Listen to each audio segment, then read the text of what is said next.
So we're sitting back in the studio here at Pontins in the 2007 Home Internationals, and I'm joined today by probably the biggest man in snooker at the moment. Not only is he very tall in height, he's probably the world's best renowned and best known coach. That's Mr. Dal Hill.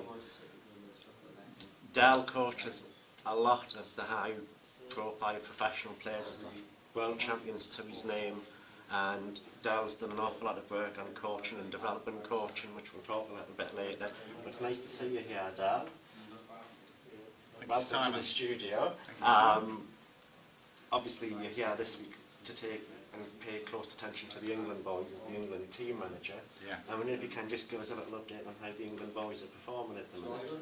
Yeah, it's well. Firstly of all, I just want to say what a privilege it is to me and an honour to be associated with England as the team manager and coach. As you say, I've done a lot of work with the top professionals, and up until a couple of years ago, it had always been the pros that I've been involved with. And it wasn't until I came here, I can remember you were here running the tournament, and I'd come with the Qatar team. And 2 weeks in Qatar, then I came here for the IBSF Grand Prix. It was actually the World Amateur. That's right. And I walked in, and there was sort of 80 lads from all over around the world, and they all knew me, and it was weird. And you know, they were saying, "Oh, can we have your card for coaching and stuff?" And it's just kicked on from there. Ended up coaching the Irish team because I've done coaching clinics in Ireland, and the boys had asked me to go, and so I ended up doing the Irish team in the European Team Championships. That was a great experience and a great honour to coach the Irish team. Of course, when I've been asked to run my own team, England, you know, I was delighted, and now I just I set my calendar to it. I leave that gap for the home internationals. Last year with my assistant Nigel Bond, it was really, really good. Never mind, I know we had a clean sweep and we won everything, but besides that, it's not that. It's the camaraderie, the enjoyment with the young uns, the parents and everything else. It's just unique. It has been affectionately known as the friendly games because everyone is friends and everyone meets old friends and make new friends. Yeah. Last year you said was the first year you managed the England team. Yes. And you've already said you've done a clean sweep, winning everything. Yeah. Is that something which was a one-off? Are you hoping to do it again this year? What's the feel like? Well, I mean, I have a little chat with them before, and when we get here, we have the different categories: the under-16s, the under-19s, the seniors, the over-40s, and last year was the ladies as well. And I am a winner. You know, I'm not saying that. I know I have a nice way about me, and I enjoy it. That is the most important thing I've told them. Is not the winning, is the enjoyment. To me, enjoyment is the main thing. And then if we can win and do well as well, but be gracious in defeat and enjoy it. And this is to me. I mean, we got here Friday, and there was a couple of new lads were here, just made the team.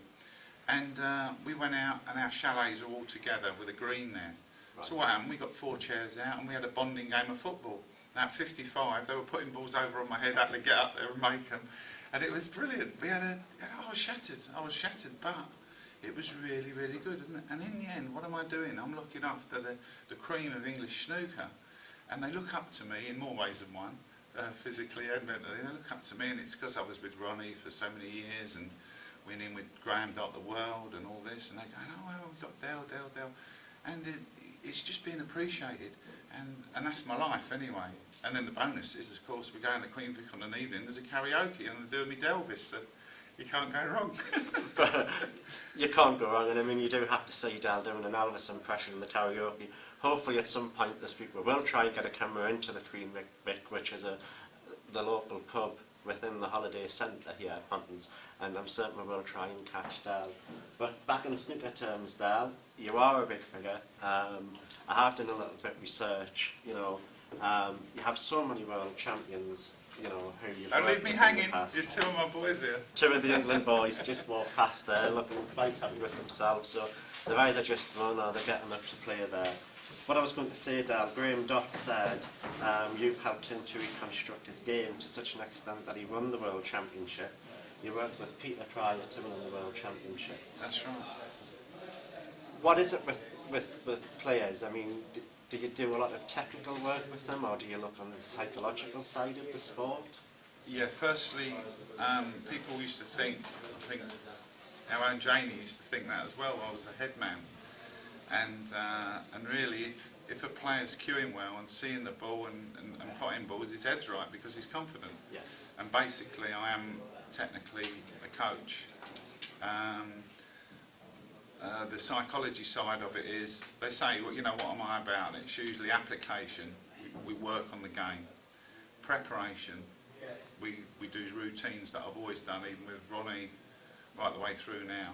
And as I say, preparation, application, and motivation. The motivation is you're in there now, but how I work, and we've rewritten the coaching manual for World Snooker. And how I work, when a baby cries, I'm going to give you this now, and all the coaches out there that are looking in, this could help them. Okay. And when a baby cries, to pacify that baby, you give them a dummy to suck on, and it stops them crying. Well, snooker players need dummies, or clues. Ronnie used to call it a clue. Give me a clue. Now what that would be an aspect on his game that we'd worked on. And to me, there's maybe half a dozen dummies or clues in snooker.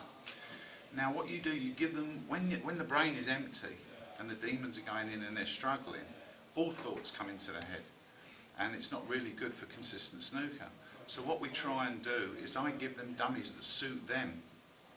Now when they're thinking of that dummy, that enhances their game, keeps them in the zone, and they can handle the pressure better. And that's how we work. And every player has maybe 1 to 6 dummies to think of.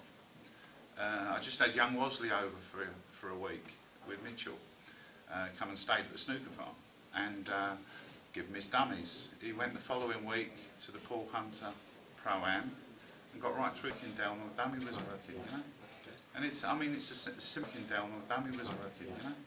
And it's a similar thing. If Ronnie O'Sullivan needs a dummy, why not a young boy? And I can remember with Ronnie in the final in 2001 against Higgins, started to struggle, coming for his cup of tea. Ronnie was saying to me, give me a clue. And I'd say what we've been working on between me and him, he'd go out there, think of that. He went out there 100, 90, 80, 70, wins the next 4 frames, probably won in the World Championship that year.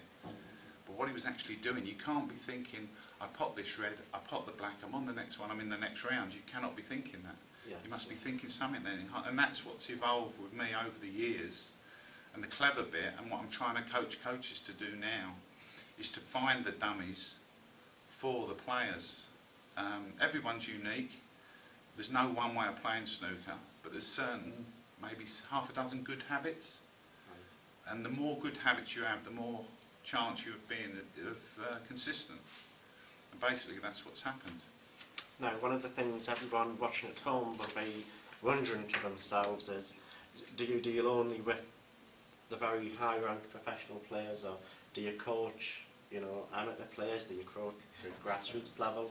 You know, are you exclusive to just a small group of people, or will you coach, you know, if I'm a decent, say, club player, or I play in a regional pro-am and I'm winning it, you know, is the opportunity for me to come and get coaching? Yeah, of course.